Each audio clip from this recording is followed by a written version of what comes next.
I'm Mandy. And I'm Jessica. And this is The Coop. This is Coop Faves, where we share our favorite homeschooling resources and adventures. Today's fave are the Welcome to the Museum books. They are beautifully illustrated, oversized books offering an at-home, museum-like experience. They're amazing. They're amazing. Mm-hmm. We just got Oceanarium. It was released in April, and so we just got it in the mail yesterday. So pretty. And I had to pry it out of my husband's hands in order to bring it here to do this. So when I say it's a fave, it's not even just of mine, but my whole family really does love these. Mm-hmm.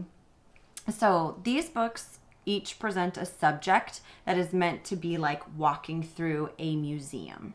The book provides first an overview, and then it's broken up into exhibits, which is what makes it the museum-like experience. It's so cool. So it's like if you were inside the Natural History Museum and you were to walk through the exhibits, they'd be categorized very specific ways. Which is like the bodies one. Mm-hmm. It was like the real bodies exhibit. Exactly. Yeah. So I love that they curate it in that way. So it's not in order based on alphabet or anything like that. It's based on, in an exhibit, how would it be broken down. Each book is curated by an author working at a museum or specializing in that topic. That's awesome. Yep. So Oceanarium is written by Loveday Trinick, who is a schools officer at the National Marine Aquarium in Plymouth, England. Oh. And so she helps educate children. And so I think that that's a brilliant way to get people to connect with these books too, is that this particular expert in this field knows how to communicate with children and knows what they might like. That's so cool. And then they pair up with an illustrator. So each book is actually illustrated by a different illustrator. I was just looking at my planetarium one, and they're different authors and different illustrators. So the Welcome to the Museum book series, they really worked hard to, I think, pair up these illustrators and authors to provide the best experience. The illustrators in all the books have really done a masterful job of bringing to life these exhibits, because these aren't just photos in these books. They're all illustrations, and they're very lifelike while also very clearly being art. And so this is the gastropod exhibit.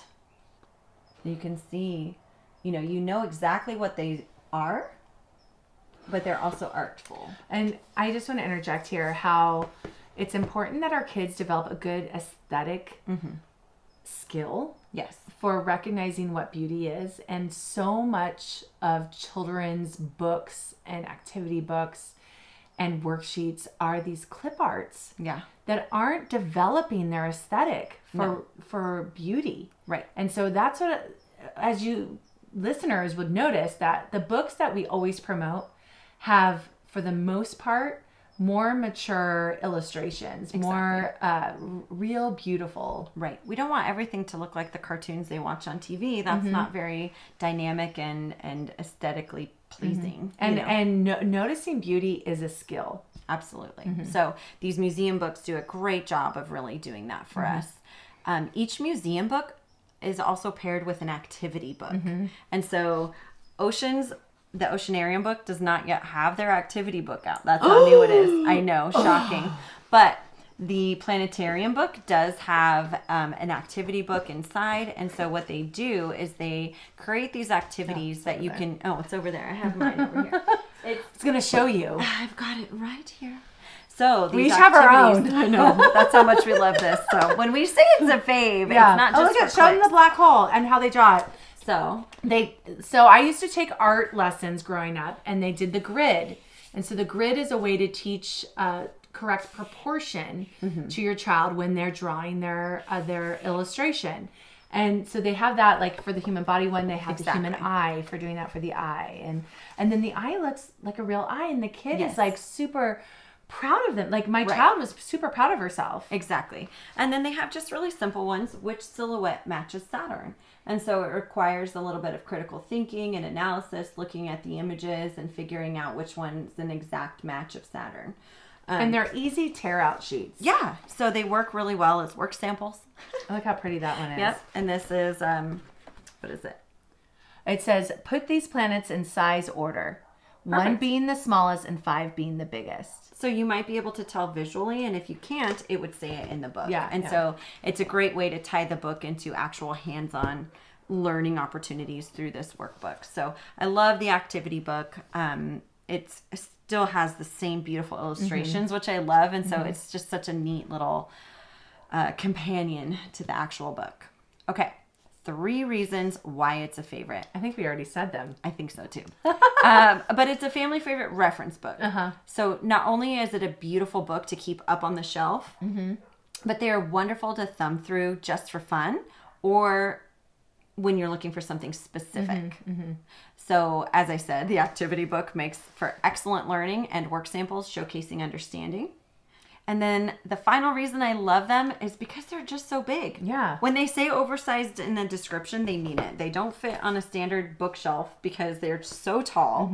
But that big size is just so beautiful to get out. Everyone can sit around, open the books, and go through the pages. You know, it's not difficult to see what they're talking about. And so I just love the bigness of it. Well, and I like that you can really use these if you're teaching a group of people like your co-op, or if you have a number of kids where you have to hold it up to show them. So human body, I would hold it up and I was able to point to things and trace my finger along, you know, whether it's the digestive system, and they could see it from around the table instead of me having to zoom in for them. Exactly. Yep. So the size is definitely to its advantage. I love that. And when you think about it, most of us prefer a larger screen. We all have these huge TVs. It's the same for the book. You get more enveloped in it. Yes, exactly. So how do we use these books in our lives? Mine are reference books. They're out on display all the time. And I can't even tell you how many family members who are just hanging out at the house for the day, they walk over to my little homeschool area because I have all my beautiful books out. And it's in your main area. It's in my main area where the dining table is. And I just love that because then someone pulls out a book and it gets set on the table while we're all hanging around. You know, so whether we all get engaged in it or not, these books are getting looked at. And so then it inspired my brother-in-law to get some of these too because he was like, wow, they're really interesting. Yeah. And they're just neat to have up there. They are in and of themselves a work of art. They are. So you have a museum in your home, which is just really neat. It's really cool. And then they have been amazing to pair with our unit studies. Definitely. As we said, Anatonicum was perfect for the human body. I used Planetarium when we studied space in our gather round. And I will be when we do the Star Wars theme day. Exactly. And then there's other books in the series. So there's Fungarium, which I don't have. That's the only one I don't have. What's that one about? Oh, fungi. Yeah, mushrooms and all kinds of interesting things. I was thinking fun, like circus or something. No. They have Botanicum, so about different plants and all of that. Animalium. And then Historicum. So actually, I'm going to leave that one here with you because today. we're doing world history. I'm excited. Yeah, so you can go through it and see if there's anything you need. And we show pictures of these in the beginning of the YouTube. Exactly. And then if you go to our blog page, you'll see pictures there. And have the links. That's right. So that's Welcome to the Museum. Thanks for listening. We love your support. Be sure to subscribe to our podcast, leave a rating and review to let us know how we're doing, and share our podcast with your friends who need a little community, humility, and joyful fun in homeschooling.